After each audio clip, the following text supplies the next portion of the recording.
अरे ओ बहू, कहाँ मर गई? अंदर से आवाज। जिंदा हूँ माँ जी। तो फिर मेरी चाय क्यों अभी तक नहीं आई? कब से पूजा करके बैठी हूँ। ला रही हूँ माँ जी।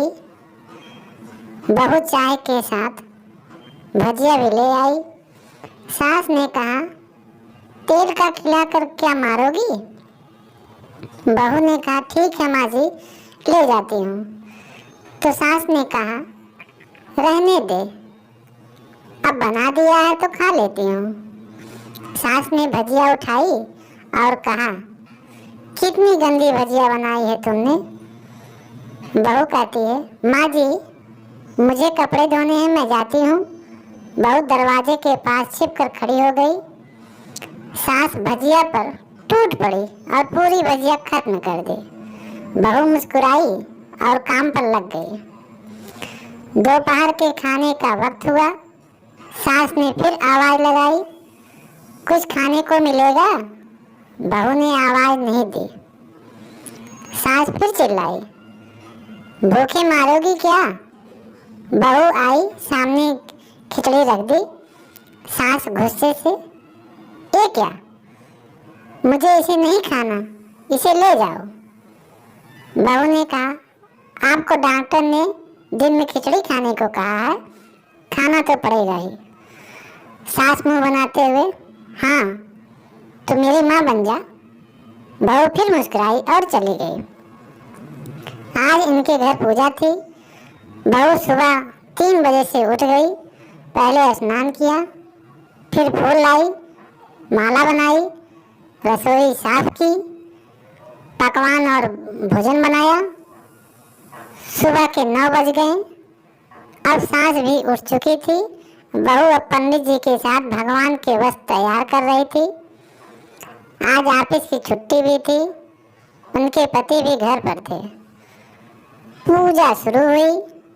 सास चिल्लाई, बहू ये नहीं है, वो नहीं है। बहू दौड़ी दौड़ी आती है और सब करती है। अब दोपहर के 3 बज गए थे। आरती की तैयारी चल रही थी। पंडित जी ने सबको आरती के लिए बुलाया और सबके हाथों में थाली दी। जैसे ही बहू ने थाली पकड़ी, थाली हाथों से गिर पड़ी।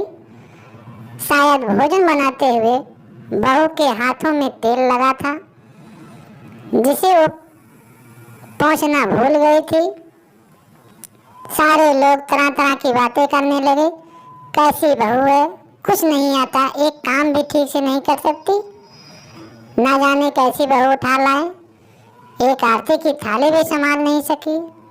उसके पति भी गुस्सा हो गए, पर सास चुप रही, कुछ नहीं कहा, बस यही बोल के छोड़ दिया, सीख रही है, सब सीख जाएगी धीरे धीरे। अब सबको खाना परोसा जाने लगा। बहू दौड़ दौड़ के खाना देती, फिर पानी लाती। करीब 80-90 लोग हो गए थे। इधर 2 नौकर और बहू अकेली। फिर भी वह सारा काम बहुत ही अच्छे तरीके से करती। अब उसकी सास और कुछ आस पड़ोस के लोग खाने पर बैठे। बहू खाना परोसना शुरू किया। सबको खाना दे दिया गया। जैसे ही पहला निवाला सास ने खाया, तुमने नमक ठीक से नहीं डाला क्या? ये काम ठीक से नहीं करती, पता नहीं मेरे बाद कैसे ये घर संभालेगी। आस पड़ोस वालों को तो जानते हो साहब, वो बस बहाना ढूंढते हैं नुक्स निकालने का। फिर वो सब शुरू हो गए, ऐसा खाना है, ऐसी बहू है, ये तो वगैरह वगैरह। दिन का खाना हो चुका था। अब बहू बर्तन साफ करने नौकरों के साथ लग गई। रात में जगराता का कार्यक्रम रखा गया था। बहू ने भी 1-2 गीत गाने के लिए स्टेज पर चढ़ी। सास जोर से चिल्लाई, मेरी नाक मत कटा देना, गाना नहीं आता तो मत गा, वापस आ जा। बहू मुस्कुराई और गाने लगी। सबने उसके गाने की तारीफ की, पर सास मुंह फुलाते हुए बोली, इससे अच्छा तो मैं गाती थी जवानी में, तुझे तो कुछ भी नहीं आता। बहू मुस्कुराई और चली गई। अब रात का खाना खिलाया जा रहा था। उसके पति के ऑफिस के दोस्त साइड में ही ड्रिंक करने लगे। उसका पति चिल्लाता, थोड़ा बर्फ लाओ, तो सास चिल्लाती, यहाँ दाल नहीं है। फिर चिल्लाता, कोल्ड ड्रिंक नहीं है, पापड़ ले आओ। इधर उधर आखिरी में उसके पति की शराब उसके दोस्त पर गिर पड़ी और बोतल टूट गई। पति गुस्से में दो झापड़ अपनी पत्नी को लगाते हुए कहता है, जाहिल कहीं की, देख कर नहीं कर सकती, तुझे इतना भी काम नहीं आता। सारे लोग देखने लगे। उसकी पत्नी रोते हुए कमरे की तरफ दौड़ी। फिर उसके दोस्तों ने कहा, क्या यार, पूरा मूड खराब कर दिया यार, यहाँ नहीं बुलाया होता, हम कहीं और पार्टी कर लेते। कैसी अनपढ़ गंवार बीवी ला रखी है तूने, उसे तो मेहमानों की इज्जत और काम करना तक नहीं आता। तुमने तो हमारी बेइज्जती कर दी। अब आस पड़ोस की औरतों को और बहाना मिल गया।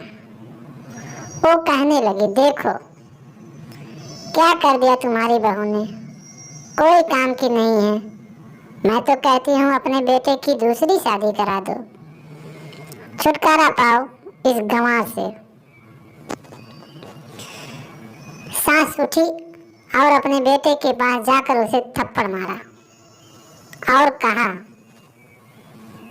अरे नालायक, तुमने मेरी बहू को मारा, तेरी हिम्मत कैसे हुई, तेरी टांग तोड़ दूंगी। उसके पति के दोस्त कुछ कहने ही वाले थे कि उसकी माँ ने घूरते हुए कहा, चुप, बिल्कुल चुप, यहाँ दारू पीने आए हो, जबकि पता है आज पूजा है और तुम्हें पार्टी करनी है।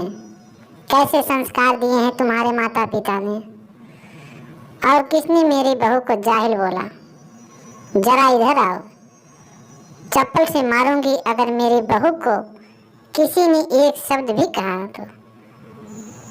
अरे पापी, तूने उस लड़की को बस इसीलिए मारा कि तेरी शराब की बोतल टूट गई।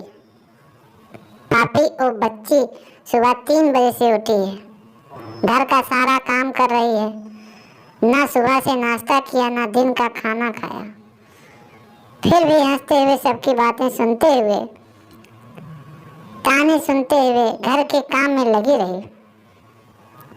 तेरे यार दोस्तों को वो अच्छी नहीं लगी। जूते से मारूंगी तेरे दोस्तों को जो कभी उन्होंने ऐसा कहा। उसके यार दोस्त चुपके से खिसक लिए। अब सास बहू के कमरे में गई और बहू का हाथ पकड़कर बाहर लाई।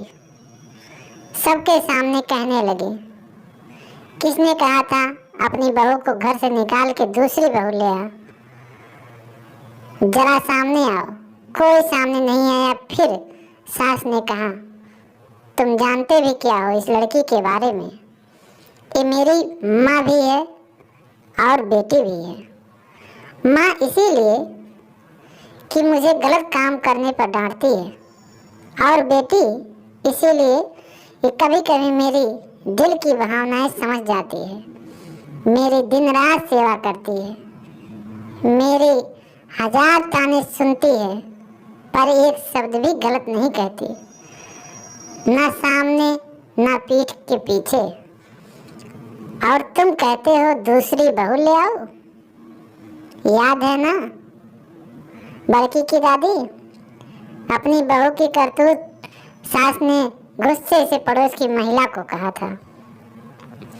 अरे बड़की की दादी, अभी पिछले हफ्ते ही तुम्हें मियाँ बीवी भूखे छोड़ घूमने चले गए थे। मेरी इसी बहू ने 7 दिन तो तुम्हारे घर पर खाना पीना, यहाँ तक कि तुम्हारे पैर दबाने जाती थी, और तुम इसे जाहिल बोलती हो। जाहिल तो तुम सब हो जो कोयले और हीरे में फर्क नहीं जानते। अगर आइंदा मेरी बहू के बारे में किसी ने एक लफ्ज भी बोला तो मुझसे बुरा कोई नहीं होगा, क्योंकि ये मेरी बहू नहीं, मेरी बेटी है। बहू सिसकियां लेते हुए फिर कमरे में चली गई। सास ने एक प्लेट उठाई और भोजन परोसा और बहू के कमरे में खुद ले गई। सास को भोजन लाते देखा तो बहू ने कहा, अरे माँ जी आप क्या कर रही हो, मैं खुद ले लेती। सास ने प्यार से ताना मारते हुए कहा, डर मत, इसमें जहर नहीं है, मार नहीं डालूंगी तुझे। मुझे नई सास चाहिए होगी, पर मुझे अभी तू ही मेरे घर की बहू चाहिए। सास भभक कर रोने लगी। बहू ने अपनी सास को रोते हुए गले से लगा लिया। सास भी रोकर कहा, चल खाना खा ले। फिर मजाक करते हुए कहा, फिर मेरे पैर दबाने चले आना, और एक ख्याल मन में मत लाना कि सास रोज पैर दबाने को बोलती है। किसी दिन मैं इसका गला दबा दूंगी, क्योंकि कभी मैं भी यही सोचती थी अपनी सास के बारे में। दोनों खूब हंसने लगे। कुछ रिश्ते बहुत मीठे होते हैं, बस बातें कड़वी होती है। आप सभी को धन्यवाद। ऑल इन स्टोरी चैनल पर सब्सक्राइब जरूर करिए। धन्यवाद।